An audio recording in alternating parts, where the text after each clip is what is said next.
Alvarez എന്നുള്ളൊരു ഭൗമ ശാസ്ത്രജ്ഞൻ അദ്ദേഹത്തിൻ്റെ പിതാവ് ലൂയിസ് അൽവാരസുമൊത്ത് ഒരു ഒഴിവുകാല സഞ്ചാരത്തിന് ഇറ്റലിയിൽ പോവുകയുണ്ടായി.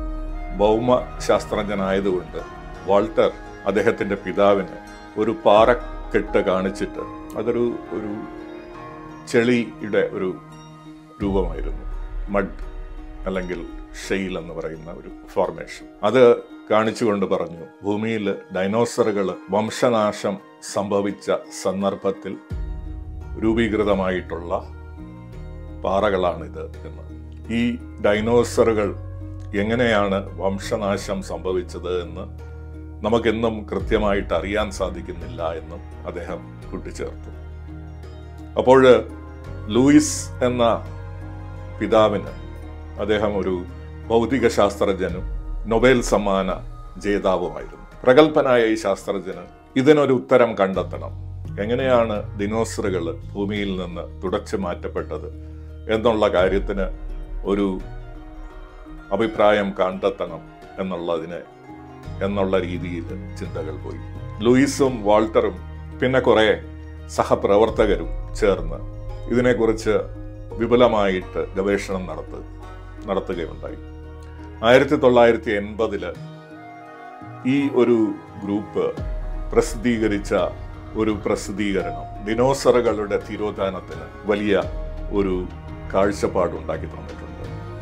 അതിനു മുമ്പ് വരെ ദിനോസറുകൾ എന്ന ജീവികൾ ഭൂമിയിൽ ഏതാണ്ട് 25 കോടി വർഷങ്ങൾ മുതൽ ഇങ്ങോട്ട് 6-6.5 കോടി വർഷങ്ങൾ വരെ ജീവിച്ചിരുന്നു. ഈ ജീവികൾ വംശനാശം സംഭവിച്ചത് വലിയ രീതിയിലുള്ള അഗ്നിപർവ്വത സ്ഫോടനങ്ങളിൽ നിന്നുണ്ടായ വാതകങ്ങൾ അതിൻ്റെ പ്രഖ്യാതങ്ങളുമാണ് എന്നാണ് വിശ്വസിച്ചിരുന്നത്. ഈ അഗ്നിപർവ്വത സ്ഫോടനങ്ങളിൽ ഏറ്റവും പ്രധാനപ്പെട്ടത് നമ്മുടെ ഭാരതത്തിലെ തന്നെ ഡെക്കാൻ വോൾക്കാനിക്സ് എന്നറിയപ്പെടുന്ന ആ ഒരു ഫീച്ചറാണ്. ഡെക്കാൻ വോൾക്കാനിക്സ് വളരെ വിപുലമായിട്ടുള്ള കോണ്ടിനെന്റൽ ഫ്ലഡ് ബസാൾട്ട്സ് എന്ന് പറയുന്ന ഒരു പ്രതിഭാസമാണ്. അതൊരു സാധാരണ അഗ്നിപർവ്വതം പോലെയല്ല. ഭൂമിയിൽ ഒരു വിള്ളലുണ്ടാകുകയും ആ വിള്ളലിൽ നിന്ന് പ്രളയം പോലെ ലാവ പുറത്തേക്ക് വരുന്നു.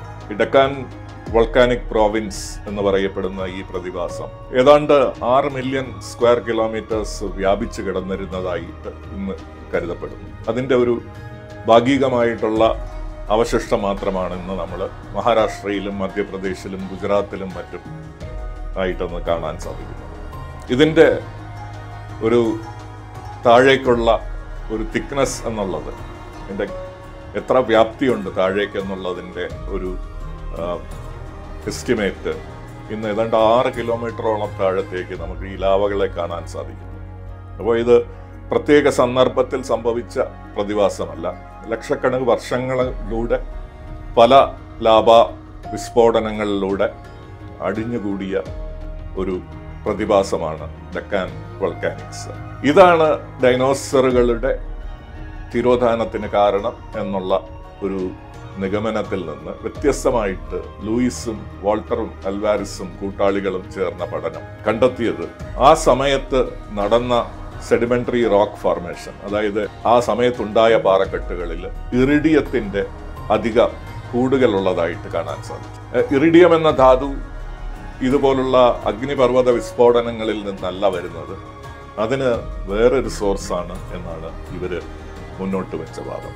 ആ സോഴ്സാണ് ഉൽക്കകൾ അല്ലെങ്കിൽ വാൽ നക്ഷത്രങ്ങൾ ബഹിരാകാശത്തിൽ നിന്ന് വന്ന് ഭൂമിയിൽ പതിക്കുകയും അതിലൂടെ ഉണ്ടായ വിസ്ഫോടനത്തിൽ വലിയ ഒരു പ്രതിഭാസത്തിൽ ഇറിഡിയം അടങ്ങുന്ന പൊടിപടലങ്ങൾ ഭൂമി മുഴുവൻ വ്യാപിക്കുകയും പിന്നീട് അത് താഴേക്ക് വന്ന് സമുദ്രങ്ങളിലും മറ്റും അത് നിക്ഷേപിക്കപ്പെടുകയും അത് പാറകളായിട്ട് മാറുകയും ചെയ്യും. ആ പാറകളിലാണ് ഇറിഡിയം അനോമലി എന്ന് പറയുന്ന ഈ പ്രതിഭാസം കാണുന്നത്.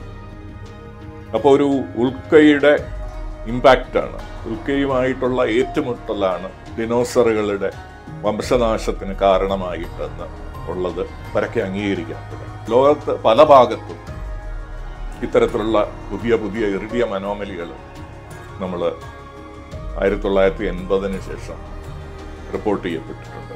അങ്ങനെ വോൾക്കാനിസം കൊണ്ടാണ് ദിനോസറുകൾ നശിച്ചുപോയത് എന്നുള്ള തിയറിക്ക് വലിയ പ്രാബല്യം നഷ്ടപ്പെട്ടു തുടങ്ങി. എന്നിരുന്നാലും ഈ അടുത്ത കാലത്ത് ഈ ഒരു 10 വർഷത്തിന് ശേഷമുണ്ടാകുന്ന പല പഠനങ്ങളും ഈ അഗ്നിപർവ്വതത്തിന്റെ റോള് നമുക്ക് മാറ്റിവെക്കാൻ പറ്റാത്ത ഒരു ഘടകമാണ് എന്ന് പുതിയ തെളിവുകൾ കൊണ്ടുവരും.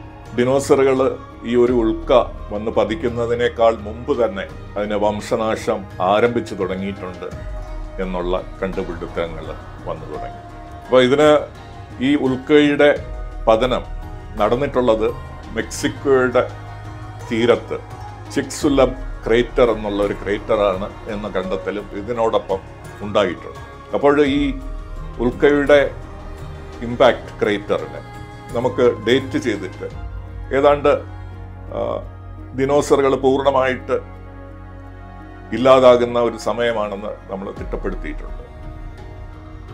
എന്നാൽ അതിനും 10 മില്യൺ വർഷങ്ങൾക്ക് മുമ്പ്, ഏതാണ്ട് 1 കോടി വർഷങ്ങൾക്ക് മുമ്പ് വരെ ഈ തരത്തിലുള്ള വംശനാശം തുടങ്ങിക്കഴിഞ്ഞു എന്നാണ് പുതിയ പഠനങ്ങൾ സ്ഥിരീകരിച്ചിട്ടുള്ളത്. ഇത് വേറെയും പഠനങ്ങൾക്ക് വിധേയമാക്കിയിട്ടുണ്ട്.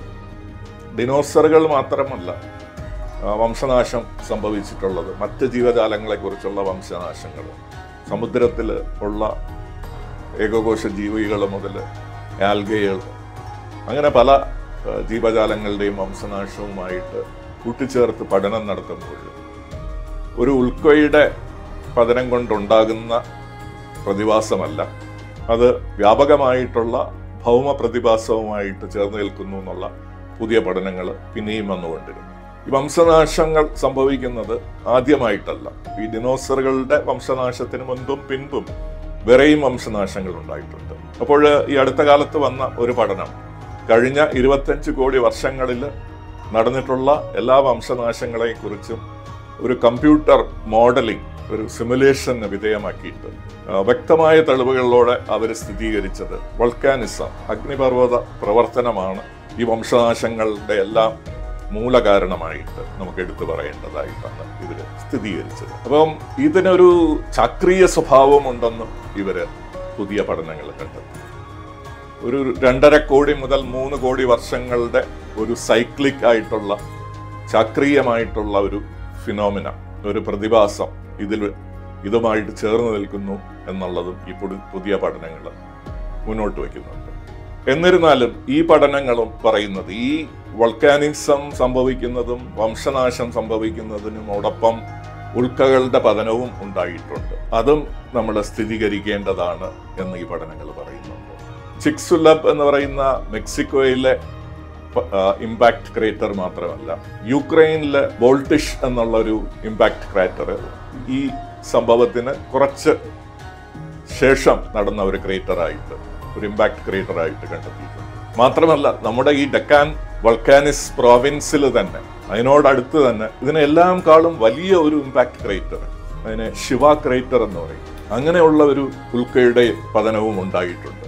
ഇത് ഒരു ഇമ്പാക്ട് ക്രേറ്റർ അല്ല, പല ഉൽക്കകൾ അതേ സമയത്ത് ഭൂമിയിൽ പതിക്കുന്നു. വലിയ രീതിയിലുള്ള കോണ്ടിനെന്റൽ ഫ്ലഡ് ബസാൾട്ട്, ലാവാ പ്രളയം ഉണ്ടാകുന്നു.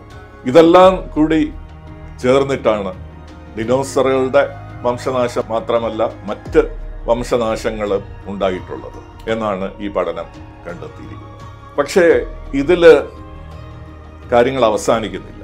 ഈ പഠനങ്ങൾ മുന്നോട്ട് വയ്ക്കുന്ന പുതിയ ഒരു അനുമാനം എന്ന് വെച്ച് കഴിഞ്ഞാൽ ഈ ചാക്രീയ സ്വഭാവം നമ്മുടെ അസ്ട്രോണമിക്കൽ സൈക്കിൾസുമായിട്ട്, പ്രപഞ്ചത്തിന്റെ മറ്റ് ചാക്രീയ സ്വഭാവങ്ങളുമായിട്ട് ചേർന്ന് നിൽക്കുന്നു എന്നാണ്. മിലങ്കോവിച്ച് സൈക്കിൾസ്, ഗലാക്റ്റിക് സൈക്കിള്, താരാപഥങ്ങളുടെ ചക്രീയത തുടങ്ങിയ വലിയ സൈക്കിൾസുമായിട്ട്, അസ്ട്രോണമിക്കൽ സൈക്കിൾസുമായിട്ട് ഭൂമിയുടെ പ്രതിഭാസം കോറിലേറ്റ് ചെയ്യപ്പെടുന്നു എന്നാണ് ഈ പഠനങ്ങൾ പറയുന്നത്. ഇത് പുതിയ രീതിയിലുള്ള ഒരു ചിന്തയ്ക്ക് വഴിവെക്കുന്നു. ഏതാനും മാസങ്ങൾക്ക് മുമ്പ് ഉണ്ടായ ഒരു പഠനം, അഗ്നിപർവ്വതങ്ങളും ഭൂമികുലക്കങ്ങൾക്കുമെല്ലാം ആധാരമായിട്ടുള്ള പ്ലേറ്റ് ടെക്ടോണിക്സ് എന്ന് പറയുന്ന ഭൂമിയുടെ ആന്തരികമായിട്ടുള്ള പ്രക്രിയകളെ സമന്വയിപ്പിക്കുന്ന തിയറി, പ്ലേറ്റ് ടെക്ടോണിക് തിയറി, അതിന് പുതിയൊരു കാഴ്ചപ്പാട് കൊണ്ടുവന്നിട്ടുണ്ട്. പ്ലേറ്റ് ടെക്ടോണിക്സ് ഭൂമിയുടെ വെറും ഒരു ആന്തരിക പ്രവർത്തനമല്ല. അത് ഭൂമിയും ചന്ദ്രനും സൂര്യനും ഉൾപ്പെടുന്ന ഒരു സിസ്റ്റത്തിൻ്റെ ഗ്രാവിറ്റേഷണൽ ആക്ടിവിറ്റിയുമായിട്ട് വേർതിരിക്കാൻ പറ്റാത്ത ഒരു ഘടകമാണ് എന്നാണ് മുന്നോട്ട് വയ്ക്കുന്നത്.